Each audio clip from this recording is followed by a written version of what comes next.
दिनेश भाई का नशा चढ़ गया है। बाहर आ गया। तो गाइस আমরা এসেছি বীরভূম রামপুর হাটে। তো এখানে আমরা ফুল মস্তি করছি। হ্যাঁ, বিশাল ভাই আছে, তুষার ভাই আছে, দিনেশ ভাই আছে, আর আমি একটা খাপাচোদা আছি। আজকে আমরা লালবাগ যাব। আজকে আমরা যাব ঘুরতে।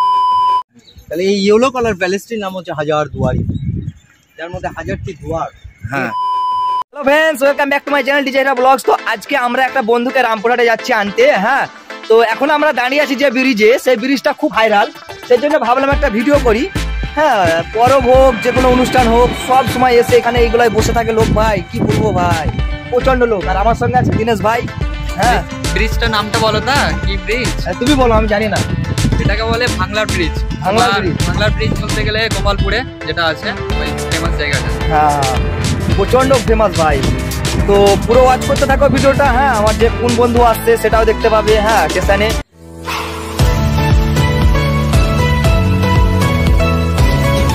হ্যালো ফ্রেন্ডস, আমরা অলরেডি রামপুরহাট স্টেশনে চলে এসেছি। দেখতেই পাচ্ছেন, এটা রামপুরহাট স্টেশন।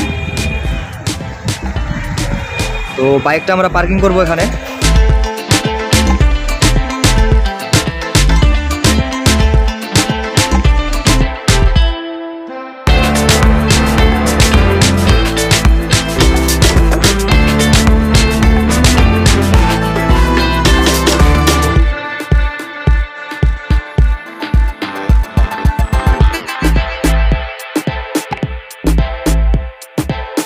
ওই যে আসছে এই মালটাই। তো আপনারা সকলে পাই চেনেন একে। হ্যাঁ, যদি কেউ না চেনে থাকেন আমি নাম বলে দিচ্ছি, ডিজে তুষার বাবু। তো গাইস আমরা এসেছি বীরভূম রামপুর হাটে। তো এখানে হীরা ভাই আছে, আর ওখানে দিনেশ ভাই আছে। দিনেশ ভাই আছে একবার। আমি আছি, দিনেশ ভাই আছে এখানে। তো সবাই আমরা দেখা করতে এসেছি। তো এখন আমি যাব দিনেশের বাড়িতে। তো তোমরা ভিডিওটা যদি ভালো লাগে লাইক করবে, কমেন্ট করবে, শেয়ার করবে বন্ধুদের সাথে। ও, দিনেশের বাড়ি যাবে আর আমার বাড়ি যাবে না? তারপরে হীরার বাড়িও যা হবে, সবাইদের সাথেই দেখা হবে। তো চলো ভিডিওটা দেখতে থাকো। হ্যাঁ, আমরা ফুল মস্তি করছি। হ্যাঁ, বিশাল ভাই আছে, তুষার ভাই আছে, দিনেশ ভাই আছে, আর আমি একটা খাপাচোদা আছি। দেখতে পাচ্ছেন। তো বিশাল ভাই কিছু বলো। এসছে আমার বন্ধুরা, একসঙ্গে আছি আমরা। ওদের জন্য তুষার ভাই এসছে আমাদের ঘোরার জন্য, তারাপীঠ রামপুরহাট ঘোরার জন্য এসছে। এখানেই আমার সমস্ত। ঠিক আছে, পুরো ভিডিও ওয়াচ করতে থাকেন আপনারা। হ্যাঁ, এখন অলরেডি মুক্তার গোডাউনে চলে এসেছি আমরা। তুষার ভাই, দিনেশ, অর্পণ ভাই এবং আমাদের সোহেল আছে। হ্যাঁ, যে মুক্তা ভাই আছে, 30 করেছে। গোডাউনে আসছে না, চালু করে রাখতে হয়েছে। তুষার ভাই এদিকে ঘুরতে এসছে, এনজয় করছে, মস্তি নিচ্ছে। কেমন এনজয় হচ্ছে ভাই? খুব ভালো এনজয় হচ্ছে, এসে খুব ভালো লাগছে। আজকে আমরা লালবাগ যাব। আজকে আমরা যাবো ঘুরতে লালবাগ। ভিডিওটাই করা হয়, পুরো ভিডিওটা তোমরা দেখতে থাকো। ভালো লাগলে লাইক করবে, শেয়ার করবে। হ্যাঁ হ্যাঁ সাথে কই কই কই দিনেশ ভাই? আমি এলাম তো, চলো রেডি হচ্ছি সবাই। दिनेश भाई का नशा चढ़ गया है। बाहर आ गया, पेट भी बाहर आ गया। अरे तुम लोगों का देखते हैं रात में, चलो रात में और पेट बाहर आ गया इसका। नशा चढ़ गया इसको। একজন পাউরুটি কিনে আমার মিলা কম্পেয়ার করা লাগে, একটা পাউরুটি আমরাও বলছিলাম সেইটা। মনটা ভরে রেখেছিল একবার দাঁড়ছে একটু করে।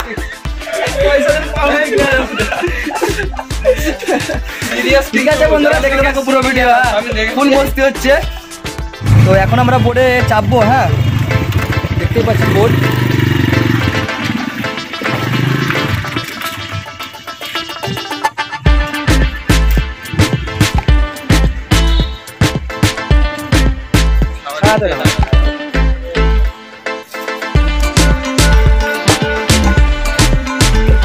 গাইজ, আমি হীরা ব্লগটা এখন মানে করছি, চালু করছি। এখানে দেখতে পাচ্ছি আমরা দাঁড়িয়ে আছি, আর পেছনে আছে গঙ্গা। আর এখন আমরা যে বেরোচ্ছি বোটে, দেখতে পাচ্ছ। আর আমাদের সঙ্গে সবাই আছে, আমাদের গ্যাং, আরও সবাই করছে। পুরো ভিডিওটা দেখতে থাকো, অবশ্যই ভালো লাগে।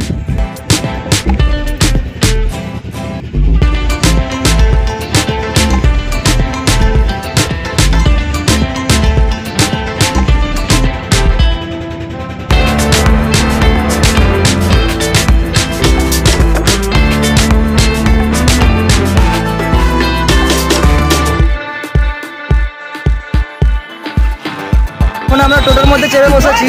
হ্যাঁ, আমি আছি, অর্পণ আছে, মুক্তা আছে, দিনেশ আছে আর তুষার ভাই আছে।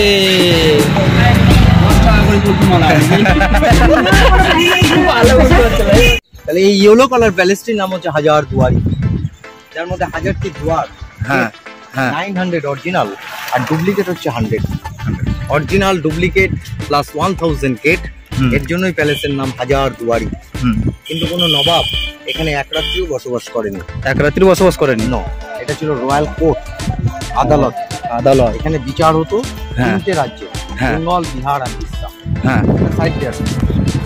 এই নগর নবাব মির্জাপুরের তো নাম শুনেছেন? হ্যাঁ শুনেছি। ওনার 5th জেনারেশন নবাব নাজিম হুমায়ুন শাহ, হ্যাঁ। এর 16 কোণাতে 16খানা হ্যাঁ। সোনার ইট রাখা আছে। সোনার ইট, যেটা দিয়ে চাঁদির পূর্ণি দিয়ে শিলান্যাস করলেন। চাঁদির পূর্ণিটি হাতির দাঁত দিয়ে মোড়ানো, হ্যাঁ। এটাও আজকে ভেতরে আপনারা দেখবেন। হ্যাঁ। সময় লাগলো 8 বছর নির্মাণ করতে। 1837 এটা কমপ্লিট হলো। হ্যাঁ। খরচা হলো 16,50,000 স্বর্ণ মুদ্রা।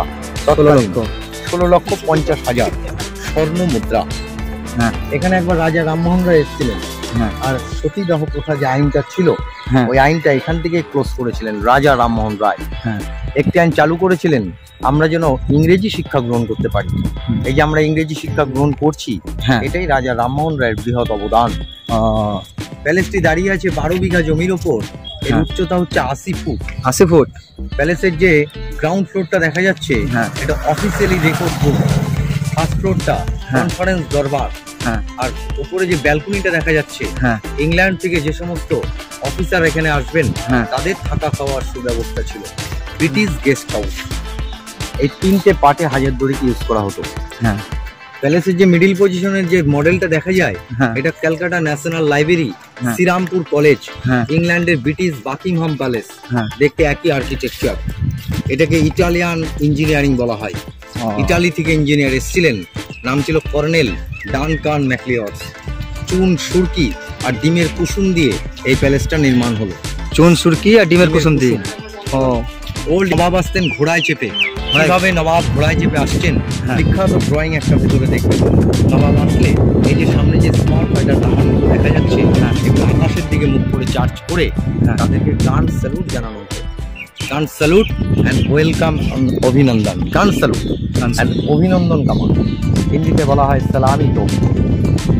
এই যে কথোপকথন করলাম, হ্যাঁ। এটা উর্দু ল্যাঙ্গুয়েজে লিপিবদ্ধ। লেফট সাইড, রাইট সাইডে ইংলিশে। ইংলিশে। এর থেকে জানা যাচ্ছে মুর্শিদাবাদে যত রেজিস্ট্রি অফিসে দলিলপত্রের কাজ হ্যাঁ। আরবি, ফার্সি, উর্দু, ইংলিশে হতো। বাংলা হিন্দির প্রচলন কিছুটা কম ছিল। বিচার এখানে নবাবরা করবেন, কিন্তু ইংরেজদের অধীনে। এই জন্য দুটো রয়্যাল লায়ন রয়েছে, এটা ব্রিটিশদের রাজকীয় সিম্বল।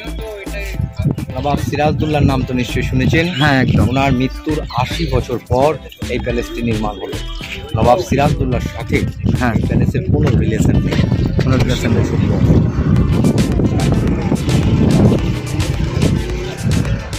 উচ্চতা 80 ফুট।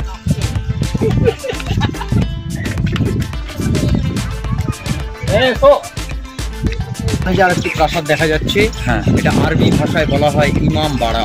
নাম্বারা। ইসলাম ভাইদের পবিত্র ধর্মস্থান জায়গা। হ্যাঁ। বছরে মাত্র 10টা দিন সকলের জন্য খুলে দেওয়া হয়। মহরম উৎসব। মহরমে। মহরমের সময় যদি বেড়াতে কোনোদিন আসেন, হ্যাঁ। তবে ভেতরে প্রবেশ পাবেন। ওই যে গম্বুজটা দেখা যাচ্ছে, হ্যাঁ। ওই গম্বুজের নিচে আছে হাসান হুসেন সাহেব, যারা কারবালার যুদ্ধ করেছিলেন, হ্যাঁ। তাদের হাতে পায়ের পদচিহ্ন কোষ্ঠী পাথরের ওপর। আলাম পাঞ্জাতা জিয়া, ওগুলোকে সুন্দর করে সাজিয়ে মহরমের প্রধান দিন ভাই হোসেন সাহেবের নামে বুকে পিঠে জঞ্জির মারা হয়। তাজিয়া বেরোবে, চলে যাবে কারবালার প্রান্তর। এখান থেকে 4 কিলোমিটার ডিফারেন্স কারবালা। কারবালা। এটা এশিয়া মহাদেশের মধ্যে সবথেকে বৃহত্তম পাড়া, 207 মিটার লং। তৎকালীন খরচা হয়েছিল 6,50,000 স্বর্ণ মুদ্রা। সিপাহী বিদ্রোহ হয়েছিল 1857, এটা 1847 সালে নির্মাণ। মধ্যস্থলটায় ধর্মস্থান, আর দুপাশে যে অসংখ্য কক্ষগুলো দেখা যাচ্ছে, হ্যাঁ। এগুলো মুসাফিরখানা, অতিথিশালা। অতিথিরা আসলে নবাব তাদের থাকা খাওয়ার ব্যবস্থা করতেন। ওখানে করে। ইনি কোন নবাব? ইনি মির্জাপুরের 6th জেনারেশন, নাম ছিল নবাব নাজিম ফিরাদুন শাহ। উনি ইমাম বাড়ির মালিক। এটা পিতা, ওটা পুত্র। এটা পিতা, এটা পুত্র। পুত্র। হ্যাঁ। দুটো নবাব সিরাজদৌল্লার মৃত্যুর 80 বছর পর নির্মাণ হলো। নবাব কি নির্মাণ করলেন? নবাব শুধু নির্মাণ করলেন এই ছোট্ট মসজিদটা। সব থেকে ওল্ড, 1756। নবাব তার মাকে খুব স্নেহ করতেন। মায়ের নাম ছিল আমিনা বেগম। হ্যাঁ। আমিনা মায়ের ইচ্ছা অনুসারে নবাব তার নানা আলী বর্দিখাকে দিয়ে মক্কা মদিনার থেকে মাটি আনিয়েছিল। হ্যাঁ। সেই মাটিটা ভেতরে স্থাপন করে রাখা আছে। এটা গরিব দুঃখী মানুষের জন্য, যারা অর্থের অভাবে মক্কায় যেতে পারবে না, তারা এখানে এসে হজ পালন করবে। প্রতি বৃহস্পতিবার এটা খোলা হয়। বৃহস্পতিবার। এটাই একমাত্র নবাবের। সামনে একটা বৃহৎ কামান দেখা যাচ্ছে স্টুডেন্ট। এটা ভেরি ডেঞ্জারাস। নাম হচ্ছে বাচ্চাও ওয়ালি তোপ। এই হাজারদুয়ারি যখন নির্মাণ কার্য শুরু করলো, নবাবের সৈনিকরা বালি কাটতে গিয়ে নদী গর্ভে থেকে কামানটা পুড়িয়ে পেল। বালি কাটতে গিয়ে কামান আজ পর্যন্ত কোনো সঠিক ইতিহাস, কোনো গাইড জানতে পারেনি। কামান চার্জ করা হয়েছিল 18 কিলো বারুদ দিয়ে নদীর দিকে মুখ করে। চার্জ করার সাথে সাথে 10 মাইলের মধ্যে যে সমস্ত মা বোনেদের পেটে সন্তান ছিল গর্ভবতী, উভয় গর্ভপাত হলো। মা বাচ্চা উভয় মারা গেলেন কামানের সামনে। নবাব এই দৃশ্য দেখে নাম রাখলেন বাচ্চা ওয়ালি তোপ। আর চিরদিনের মতো এটা সিল করে বন্ধ করে দিলেন, যেন কেউ দ্বিতীয়বার ব্যবহার না করতে পারে। Wait 16,880 pound. রাইট সাইডে রয়েছে টাওয়ার ক্লক, কোর্টের সময় নির্ধারণ করার জন্য। কোম্পানির নাম ছিল গ্র্যান্ড ফাদার্স। ইংল্যান্ড থেকে সোনা চাঁদির পার্স এনেছিল নবাবরা, কিন্তু দুঃখের বিষয় আবার পার্সগুলো ইংরেজরা ইংল্যান্ডে নিয়ে চলে গেছে। এই জন্য ঘড়ি ক্লোজ। একটা ইম্পর্টেন্ট আপনাদের ইতিহাস আমি দেখাবো, শোনাবো। আসুন গাইডকে ফলো করুন। এখানে এটা হচ্ছে ডুপ্লিকেট গেট 100। হ্যাঁ। যদি কোনো শত্রু নবাবকে অ্যাটাক করে পালিয়ে যাওয়ার চেষ্টা করে, তারা যেন কনফিউজে পড়ে যায়। 100 ডুপ্লিকেট, 900 এটা মেন গেট। মেন গেটের ভেতরে যে ঝাড়বাতিগুলো ঝলমল করছে, এগুলো ওল্ড ডায়মন্ড সেট। এগুলো ইংল্যান্ডের মহারানী ছিল ভিক্টোরিয়া। উনি নবাব নাজিম ফেরাদুনিয়া, যিনি ইমামবাড়ি নির্মাণ করলেন, তাকে জন্মদিনে এটা উপহার দিয়েছিল। তখনকার দিনে সব মোমবাতি দিয়ে ঝাড়বাতিগুলো জ্বালানো হতো। ঝাড়বাতির নিচে চাঁদির কুর্নিটা রাখা আছে, যেটাতে শিলান্যাস করলো। হাতির দাঁতের মডেল। আর ব্যাক সাইডে রয়েছে বৃহৎ ড্রয়িং, জন হাটসনের আর্ট। নবাব ব্রিটিশদেরকে নিয়ে বসে, তার পুত্র ফেরাদুনজা বাহাদুরকে নিয়ে বসে, আর গভর্নর লর্ড উইলিয়াম বেন্টিংকে নিয়ে বসে, যার সময় সতীদাহ প্রথা বন্ধ হয়েছিল, তাকে নিয়ে একটা মিটিং করছে হাজারদুয়ারি কিভাবে নির্মাণ করা যায়। ড্রয়িংটা অবশ্যই দেখবেন। আদালতের সম্মুখে রয়েছে ধর্মস্থান, দুটো গেট একদম স্ট্রেট সোজাসুজি।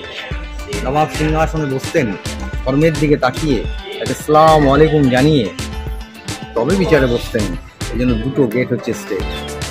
আসল নবাব থাকতো নদীর ওপারে। দেখে নিন, এই যে নদীটা বলছে, নদীর একদম রাইট সাইডে যে একটা অসংখ্য বৃক্ষ দেখা যাচ্ছে, ওখানে ছিল আসল নবাবের প্যালেস। নাম ছিল মনসুরগঞ্জ হিরাঝিল। হিরাঝিলটা ধ্বংস করে দেয় লর্ড ক্লাইভ। নবাব ড্রেস চেঞ্জ করে পালিয়ে যাচ্ছিল পাটনা। পরনে ছিল সোনার নাগরা জুতো। জুতো দেখে চিহ্নিত করেছিল নৌকার মাঝি, নাম ছিল দানেশ ফকির। অর্থের লোভে নবাবকে ব্রিটিশদের হাতে তুলে দিয়েছিলেন। নবাবকে মির্জাপুরের বাড়ি 7 দিন বন্দি রাখা হয়েছিল। দুঃখের কথা কি বলবো, ওটাকে বলা হয় নিমক রাম দেউড়ি। মির্জাপুরের পুত্র মিরন তার আদেশে মোহাম্মদ ইবেগ হত্যা করলেন বৃহৎ একটা খঞ্জর দিয়ে। যে খঞ্জর দিয়ে হত্যা করলেন, আজকে ওটা প্রথম দেখবেন মিউজিয়ামের ভেতরে, যেটা দিয়ে নবাবকে হত্যা করা হলো। वो घंटा बजा हिला देना, वरना दिल्ली भर घंटा हिला के रह जाओ। और पीछे एक बंदा वीडियो करते करते ऊपर, हम लोग गांडू है हमारे जानते ही बंदा लगता है। हमारा जानता तो नहीं है कौन से देखते ना पीछे कौन आ रहा है। हाँ, तुम तो पीछे सामने चला गया एक बंदा, सामने चला गया एक बंदा, सामने चला गया। है भाई, है मैं सामने है। ये देखिए, सामने चला गया एक बंदा और पीछे से एक बंदा आ रहा है, मतलब 3 बंदे आ रहे हैं। तो आप लोग भी कुछ बताएंगे या और कुछ करेंगे? कुछ करेंगे। ये बताना चाहता है, क्या बताना चाहता है? ये कहना चाहता है डंडा मत खड़ा करो, या क्या बोलना चाह रहे हैं? नहीं, शिशु उद्यान है, डंडा मत खड़ा करो। अच्छा, वही तो मैं मतलब वही समझ नहीं पा रहा था इसका मतलब क्या। तो चलते हैं ब्रो।